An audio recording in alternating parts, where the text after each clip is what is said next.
Hello guys, good morning. Welcome back to my YouTube channel. आज काफ़ी समय के बाद आज समय मिला जो कि टाइप 2 और आज से लगातार type 3, type 4, type 5 video upload होगा, क्योंकि 17 फरवरी से बिहार बोर्ड का एग्ज़ाम, मैट्रिक का एग्ज़ाम होने जा रहा है। उसके लिए हम लोग आज टाइप 2 कवर करने वाले हैं मैथ्स के लिए, और ये वेरी वेरी इंपॉर्टेंट है।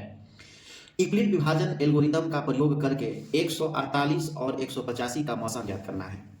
मौसा निकालने के लिए आपका यूक्लिड विभाजन एल्गोरिदम से एक क्वेश्चन रहेगा, ठीक है। उसके लिए क्या करना है कि देखिए, जो 148 और 185 में जो बड़ा है वो हमारा क्या हो जाएगा, भाज्य हो जाएगा, और जो छोटा है वो हमारा भाजक हो जाएगा। मतलब कहने का मतलब ये है कि 185 अंदर हो जाएगा और 148 क्या होगा, बाहर हो जाएगा।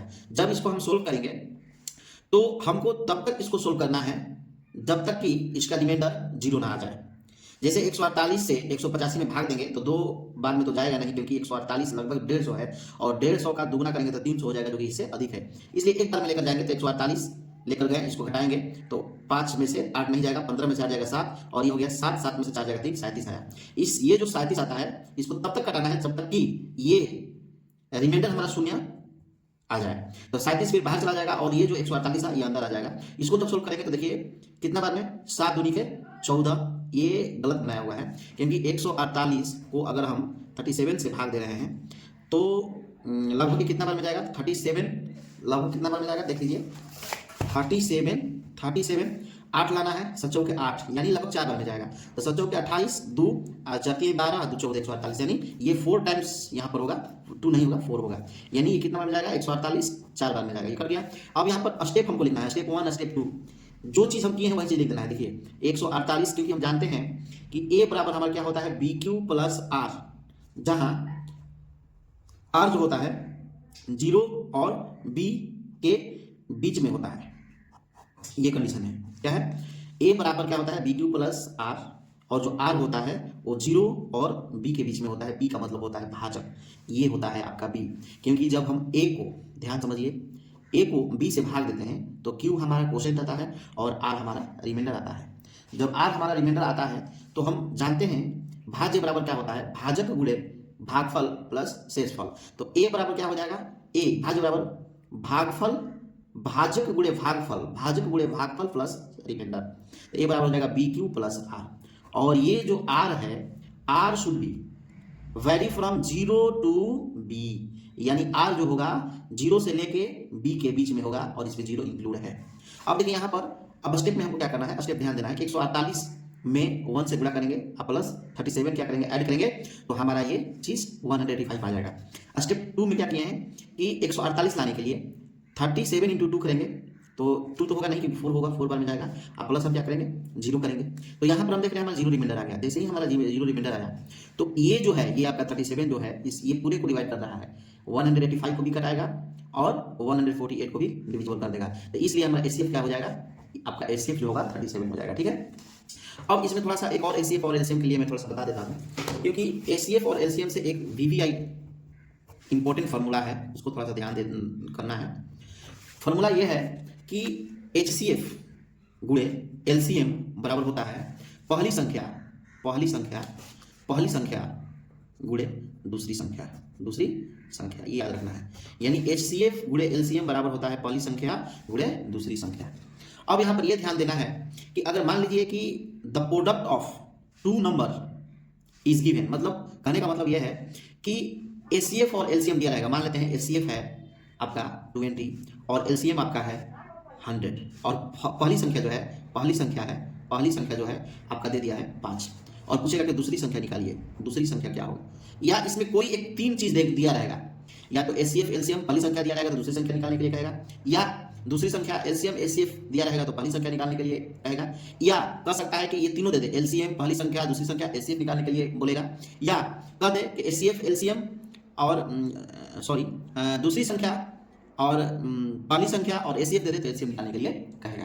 तो उस कंडीशन में क्या करना है कि ये फॉर्मूला काम का है, इसको याद कर लेना है। क्या करना है कि दोनों का गुणा, यानी एचसीएफ एलसीएम का गुणा बराबर पहली संख्या और दूसरी संख्या का गुणा।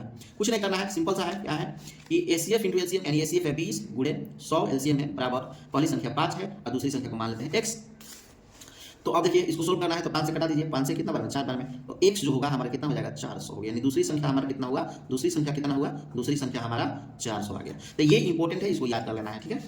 और एचसीएफ और एलसीएम में एक और है, एचसीएफ और एक एलसीएम में एक और इंपॉर्टेंट पूछता है, जैसे कभी कभी क्वेश्चन दे देगा, क्या देगा क्वेश्चन कि एचसीएफ और एलसीएम निकाल लें, ठीक है ना। नंबर क्या होंगे, नंबर मान लीजिए आपको दे दिया कि अगर दे दिया है पहली नंबर जो है a के पावर 4, b के पावर 7, 7 के पावर 2, और फिर दे दिया a का पावर 8, b का पावर 3 और 7 का पावर 5।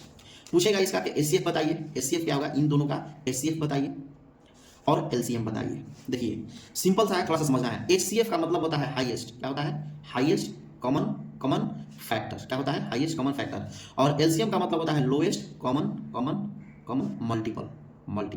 अब थोड़ा सा यहाँ पर ध्यान देना है, एचसीएफ और एलसीएम जब भी एचसीएफ निकालने के लिए कहेगा हाईएस्ट होता है, लेकिन जो इनमें कॉमन है और पावर में है तो जो कम वाला पावर देखेंगे, ठीक है ना। हमको क्या करना है कि एचसीएफ में हाईएस्ट है पर हम लोएस्ट को देखना है, और जो कम पावर है उसी को लेना है। जैसे a का पावर 8 और a का पावर 4 है, इन दोनों में कॉमन तो यही है, लेकिन एचसीएफ में हमको क्या लेना है, a के पावर 4 लेना है, a के पावर 8 नहीं, a के पावर 4 लेना है।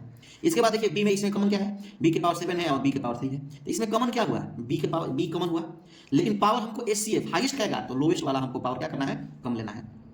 तो b के पावर 7 और b के पावर 3 में सबसे कम b के पावर 3 है, तो ये हो गया। और 7 के पावर 2 और 7 के पावर 5 में सबसे कम क्या है, 7 के पावर 2, तो ये आपका एचसीएफ निकल गया।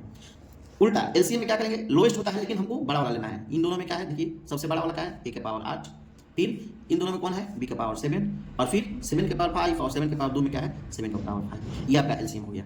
तो दिमाग में इस टाइप का भी प्रश्न पड़ेगा, ये इस टाइप का भी इंपॉर्टेंट क्वेश्चन है, इसको भी थोड़ा ध्यान में रख देना है। शायद प्रश्न ऐसे ना करके प्रश्न ऐसे आए, 2 के पावर 3 इंटू 3 के पावर 5 इंटू 7 के पावर 8 इंटू 11 के पावर 12, फिर दूसरी दे देगा कि 3 के पावर 5 इंटू 2 के पावर 8 इंटू 7 के पावर 7 इंटू 5 के पावर 2। अब इसमें पूछेगा कि एचसीएफ निकालिए, क्या पूछेगा, एचसीएफ निकालिए। इसका आपको क्या निकालना है, एचसीएफ निकालना है। इसके बाद क्या पूछेगा, एलसीएम बताइए। तो देखिए सिंपल सा है, हमको एचसीएफ का मतलब हाईएस्ट होता है, लेकिन लेना है जो कॉमन है, जो इसमें उभयनिष्ठ है, जो दोनों में मिल रहा है उनको ही लेना है। जैसे यहाँ पर 2 के पावर 3 है, यहाँ 2 के पावर 8 है, ये तो कॉमन हुआ, लेकिन हाईएस्ट होता है लेकिन हमको कम वाला लेना है। 2 के पावर 3 और 2 के पावर 8 में कौन कम है, 2 के पावर 3 है, तो इसको ले लेंगे। फिर अब देखिए 3 के पावर 5 है, 3 के पावर 5 है, तो 3 के पावर 5 और 3 के पावर 5 में यहाँ तो कोई बड़ा छोटा नहीं सेम है, तो 3 के पावर 5 ले लेंगे। यहाँ पर देखिए इसका और इसका हो गया, बचाइए, तो इनमें कॉमन 7 है, सेम है, लेकिन पावर कम किसका है, 7 का पावर 7 का, तो हम 7 का पावर 7 ले लेंगे। इंटू इसमें देखिए इसमें तो कॉमन है ही नहीं, तो जब कॉमन नहीं है तो यही आपका क्या हो गया, एचसीएफ हो गया। एचसीएफ का मतलब होता है मौसा, क्या होता है, मौसा, और एलसीएम का मतलब होता है लौसा, क्या होता है, लौसा। तो एचसीएफ में आपको कॉमन पर फोकस करना है, किस पर कॉमन फोकस करना है, कॉमन पर क्या करना है, फोकस करना है, कॉमन पर फोकस करना है। और एलसीएम में क्या करना है, कॉमन वाला तो लेंगे ही लेंगे, जो बच गया है उसको भी लेना है। जैसे एलसीएम में एचसीएफ इंक्लूड होता है, तो दिमाग में हमेशा रखना है कि एलसीएम में हमको क्या करना है, हमको एलसीएम में क्या करना है, ये तो इंक्लूड होता ही होता है, प्लस जो बच जाता है उसको भी लेते हैं। जैसे एलसीएम लेना है, तो एलसीएम में देखिए, एलसीएम में क्या है, हाईएस्ट क्या है, इसमें देखिए हाईएस्ट देखिए 3 के पावर 5, 3 के पावर 5 है, 3 के पावर 5 ले लीजिए, इंटू इसमें क्या हाईएस्ट है, 2 के पावर 8 है, तो 2 के पावर 8 ले लीजिए। फिर इसमें क्या हाईएस्ट है, 7 के पावर 8, 7 के पावर 7, तो 7 के पावर 8 ले लीजिए। फिर इसमें क्या कॉमन है नहीं, तो जब कॉमन नहीं है इन दोनों को ले लीजिए, यानी 5 के पावर 2 इंटू 11 के पावर 12, ये आपका क्या हुआ, एलसीएम हो गया। समझ में आया, आगे बढ़ते हैं, ठीक है ना। तो ये इंपॉर्टेंट चीज है और इसको दिमाग में रखना है, बहुत ही इजी है। बस क्या करना है कि आपको एक फॉर्मूला याद रखना है, जो कि एचसीएफ इंटू एलसीएम बराबर पहली संख्या गुणित दूसरी संख्या। यहाँ से प्रश्न कैसे बनेगा, इसमें 4 टर्म है, देख लीजिए, एचसीएफ, एलसीएम, पहली संख्या दूसरी, इसमें से कोई 3 दिया रहेगा, एक निकालने के लिए कहेगा, आपको आसानी से इस फॉर्मूला पर रख देना है और उसको सोल्व कर देना है, आ जाएगा। दूसरा क्वेश्चन क्या बनेगा, इसमें दूसरा क्वेश्चन पूछ सकता है कि इस तरह से दिया रहेगा, शायद एमसीक्यू में दे, और इसमें से पावर में दिया रहेगा और पूछेगा कि एचसीएफ निकालिए तथा एलसीएम निकालिए। तो पावर में दिया रहेगा तो ध्यान देना है कि एचसीएफ अगर कहेगा हाईएस्ट होता है, लेकिन हमको लोएस्ट जो कॉमन है उसमें जो लोएस्ट है उसको लिख लेना है, कॉमन वाला को लेना है। एलसीएम में क्या दिमाग लगाना है, एलसीएम में क्या दिमाग लगाना है, एलसीएम में हमको जो अधिक पावर है, दोनों में जो कॉमन है उसमें जो अधिक पावर है उसको लिखना है, और जो कॉमन नहीं है बच जाता है उसको भी ले लेना है। ये हमारा एलसीएम हुआ। ये टाइप 2 हम लोग पढ़ रहे हैं, ठीक है ना। और दूसरा प्रश्न क्या आएगा इसमें, ये इसमें एचसीएफ एलसीएम था, इसका टॉपिक खत्म हो गया। अब हम लोग आते हैं इसी में नेक्स्ट क्वेश्चन की तरफ, जो कि आएगा ही आएगा एग्जाम में। देखिए ये क्वेश्चन है, क्वेश्चन क्या कर रहा है, सिद्ध करना है आपको। क्या सिद्ध करना है कि 2 + 2√2 एक अपरिमेय संख्या है। ये तो आपको पता है कि, याद रखिए एक चीज बताने जा रहा हूं कि अगर परिमेय संख्या और अपरिमेय संख्या, हमेशा याद रखना है, बता दे रहा हूं, परिमेय संख्या और प्लस प्लस प्लस अपरिमेय संख्या, अपरिमेय संख्या संख्या परिमेय संख्या और अपरिमेय संख्या को मिलाने से जो हमको मिलता है वो अपरिमेय संख्या होता है। क्या होता है? अपरिमेय संख्या मिलेगा। हमेशा चाहे परिमेय संख्या को भाग दें अपरिमेय संख्या से, चाहे अपरिमेय संख्या को परिमेय संख्या से भाग दें, प्लस करें, घटाएं, ठीक है ना, और गुणा करें। अगर एक परिमेय संख्या है और एक अपरिमेय संख्या है तो या उनको हम गुणा करें या उनको जोड़ें या उनको भाग करें या उनको माइनस करें, हमेशा हमको अपरिमेय संख्या ही मिलेगा। हमेशा हमको क्या मिलेगा? अपरिमेय संख्या ही मिलेगा। ये चीज दिमाग में रखना है। दिमाग में क्या रखना है कि परिमेय संख्या और अपरिमेय संख्याओं का जोड़, घटाव, गुणा और भाग हमेशा अपरिमेय संख्या ही मिलेगा। नेक्स्ट क्या है? कह देगा कि दो अपरिमेय संख्याओं का योग क्या होगा, या घटाव क्या होगा, या भाग क्या होगा, या गुणा क्या होगा। योग पूछ दे, घटाव पूछ दे, भाग पूछ दे, गुणा पूछ दे। किसका? दो अपरिमेय संख्याओं का, दो अपरिमेय संख्याओं का। तो हमेशा बताना है आपको, क्या बताना है? ये परिमेय भी होगा, परिमेय भी होगा, भी हो सकता है तथा अपरिमेय भी हो सकता है। ये दिमाग में रखना है। समझ में आया? यानी दो अपरिमेय संख्याओं का योग, घटाव, भाग, गुणा कुछ भी हो सकता है, परिमेय भी हो सकता है और अपरिमेय भी हो सकता है। जैसे एग्जाम्पल, जैसे मान लीजिए 2 + √3 क्या है? एक अपरिमेय संख्या है। क्या है? अपरिमेय संख्या है। अपरिमेय संख्या है, अपरिमेय संख्या है। और दूसरा लेते हैं 2 - √3, ये भी क्या है? अपरिमेय संख्या है। क्या है? अपरिमेय संख्या है। इनका योग करते हैं, तो 2 + √3 + 2 - √3, तो देखिए ये कैंसिल हो गया, तो 2 - 2 = 4, 4 क्या हो गया? परिमेय संख्या हो गया। 4 क्या हो गया? परिमेय संख्या हो गया। अगर इसका हम लेते हैं घटाव लेते हैं, तो 2 + √3 - 2 - √3, तो ये हो जाएगा 2 + √3 - 2 माइनस प्लस √3। तो देखिए ये 2 - 2 से कैंसिल हो जाएगा, तो √3 और √3 क्या मिला? 2√3 मिला। तो देखिए ये अपरिमेय संख्या हो गया। क्या हो गया? अपरिमेय संख्या हो गया। समझ में आया? अब आगे हम लोग बढ़ते हैं टाइप क्वेश्चन नंबर 2। सिद्ध करें कि 2 + 2 एक अपरिमेय संख्या है। ये तो समझ में आ रहा है कि अपरिमेय संख्या है, लेकिन हमको क्या करना है? सिद्ध करना है। तो सिद्ध करने के लिए पहले इसको हम उल्टा करेंगे, पहले इसको मानेंगे कि ये परिमेय संख्या है। तो देखिए माना कि 2 + 2 एक परिमेय संख्या है। और परिमेय संख्या क्या होता है? परिमेय संख्या उसे कहते हैं जिसको हम p/q के रूप में लिख सकते हैं, जहां p और q क्या होना चाहिए? p और q पूर्णांक संख्या होनी चाहिए और q ≠ 0। और क्या है? और एक के सिवा और कोई उसका फैक्टर नहीं होना चाहिए। तो अब हम इसको 2 + 2 को p/q के फॉर्म में लिख रहे हैं। तो अब देखिए यहाँ पर क्या करना है कि जो रूट वाला है उसको एक तरफ लेकर आइए आप, और जो रूट नहीं है उसको एक तरफ लेकर जाइए। तो देख लीजिए आप, इसमें रूट लगा हुआ है तो इसको पहले लिखेंगे यहाँ पर 2√2, और ये वाला इधर चला जाएगा तो p/q - 2 हो जाएगा। इसके बाद इसको फिर हमने लिख दिया है इसी तरह से। इसको सोल्व करेंगे तो देखिए जब भी साइड का एलसीएम लिया गया है, q एलसीएम हो जाएगा, तो p माइनस इसमें गुणा हो जाता है तो 2q बटा में q हो गया। और यहाँ पर देखिए अब ध्यान ये देना है कि 2√2 बराबर p - 2q अपन में q आ गया। तो हमको अभी क्या बोले हैं? एक तरफ रूट होना चाहिए और एक तरफ बिना रूट वाला। तो रूट हमको इधर लाना है तो ये इधर भेजना पड़ेगा, ये गुणा में है तो इधर क्या हो जाएगा? भाग में हो जाएगा। देखिए हमको यहाँ पर रूट वाला एक तरफ हो गया और बिना रूट वाला, ये रूट वाला है, ये रूट वाला है और रूट वाला है, और रूट वाला एक तरफ और बिना रूट वाला, बिना और रूट वाला दूसरी तरफ। अब यहाँ पर हमको ये दिखाई मिल गया कि ये चीज जो है, ये बिना रूट वाला और ये रूट वाला जब अलग अलग हो गया तो आगे हम देखते हैं। आगे हमारा देखिए हमको क्या मिला था? हमको मिला था √2 बराबर मिला था क्या? p - 2q अपन में 2q। तो अब यहाँ पर देख रहे हैं कि ये क्या है? अगर p/q है, इसमें से कोई चीज ये पूर्णांक है, अगर कोई चीज इसमें से घटाएं, जोड़ें, कुछ भी करें तो वो परिमेय संख्या होगा।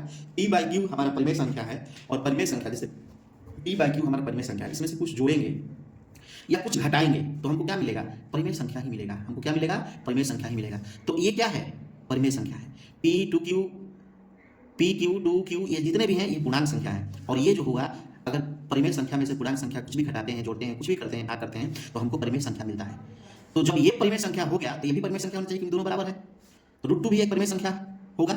बट हम लोग जानते हैं, ये कहना विरोधाभास है, हम जानते हैं कि √2 जो है, ये √2 जो है क्या है? अपरिमेय संख्या है। क्या है? अपरिमेय संख्या है, परिमेय संख्या नहीं है। अतः हम कह सकते हैं कि 2 + 2√2 एक अपरिमेय संख्या है। ये जो हम कह रहे थे इसको क्या सिद्ध करना था हमको, परिमेय संख्या, लेकिन ये तो अपरिमेय संख्या है, इसलिए ये विरोधाभासी है। तो हम कह सकते हैं कि 2 + 2√2 क्या है, अपरिमेय संख्या है। एक इसमें आएगा, इस टाइप का आएगा एक सिद्ध करने के लिए, इसमें बहुत सारा प्रश्न बनेगा। 7 + 2√5 कुछ भी हो सकता है, या 7 - 8√7 कुछ भी हो सकता है, प्लस माइनस वाला रहेगा, या 2√7 हो सकता है, कुछ भी होगा। तो ये सारे के सारे अपरिमेय संख्या है और इनको सिद्ध करने का तरीका ये नहीं है। अब आते हैं दूसरा क्वेश्चन, इसी में आएगा, दूसरा मतलब टाइप इसमें बोल दे। सिद्ध करे कि √5 क्या है, अपरिमेय संख्या है। सिद्ध करे कि ये किसी बच्चे के द्वारा बनाया गया है, ठीक है, किसी बच्ची के द्वारा बनाया गया है, जो कि हो सकता है थोड़ा बहुत मिस्टेक हो, लेकिन उसको नहीं समझना है, जो हम बोल रहे हैं उसको ज़्यादा ध्यान देना है।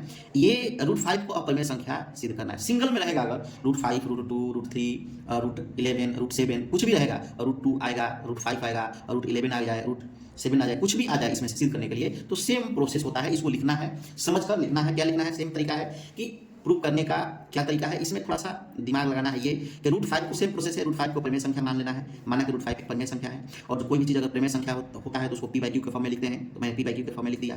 अब हमको क्या करना है कि इसको तिरछा तिरछी गुणा करना है। यहाँ से तिरछा तिरछी गुणा करेंगे तो क्या मिलेगा, तो देखिए p = √5 हो जाएगा, p बराबर कितना हो जाएगा, √5 हो गया। जब p = √5 हो गया तो अब क्या करेंगे, हम ध्यान देना है कि हमको रूट हटाना है, क्योंकि हम परिमेय संख्या माने हैं और परिमेय संख्या में तो रूट पता नहीं है। तो इस रूट को गायब करने के लिए दोनों तरफ वर्ग करेंगे। तो जैसे ही दोनों तरफ हमने वर्ग किया तो p² = √5q, इसका होल स्क्वायर हो जाएगा, तो p का स्क्वायर p और बराबर √5 का 5, और ये क्या हो गया, q² हो गया।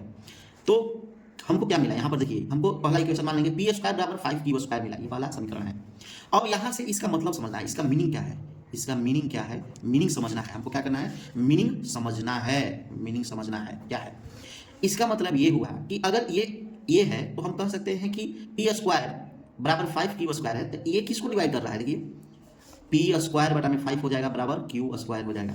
तो यहाँ पर हमको क्या दिखाई दे रहा है कि ये p² को 5 डिवाइड कर रहा है, p² को 5 क्या कर रहा है, डिवाइड कर रहा है। जब कोई चीज़ स्क्वायर किसी चीज़ से डिवाइड होता है तो उसका वर्ग न, मतलब कहने का मतलब यह है कि अगर मान लीजिए 25 5 से डिविजिबल है तो 5 भी 5 से डिविजिबल होगा। तो कहने का मतलब यह है कि देख लीजिए ये p² 5 से विभाजित है, देखिए p² 5 से क्या है, विभाजित है। तो p भी जब स्क्वायर विभाजित हो जाएगा तो उसका स्क्वायर अगर नहीं करें तो वो भी 5 से विभाजित होगा, जो कि 5 का स्क्वायर 25 5 से विभाजित है, और √25 5 का होता है, देखिए 5 से विभाजित है। तो अब यहाँ पर हम क्या करेंगे, ये तो हमारा हो गया एक। अब क्या करेंगे, कोई दूसरा चीज़ मानेंगे, p बराबर मान लेते हैं कोई 5n, इन कोई दूसरा मान लेंगे।